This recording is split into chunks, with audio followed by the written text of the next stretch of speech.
Hello guys! Magandang umaga! For today's video ay magluluto tayo ngayon ng tinolang manok with sayote. At dito nga mga langga ay ginigisa ko na siya, sibuyas, bawang, luya, at after ilang segundo ay nilagay ko na din ang karne nating manok. Ayan!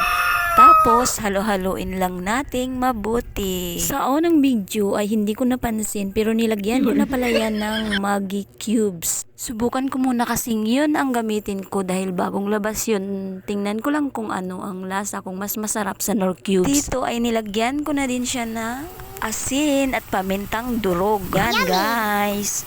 Nilagay ko na rin ang sayote para sumabay na siya sa pagpalambot ng ating chicken. So dito guys ay ito na yung una niyang kulo mula nang nilagay natin ang chicken at sayote.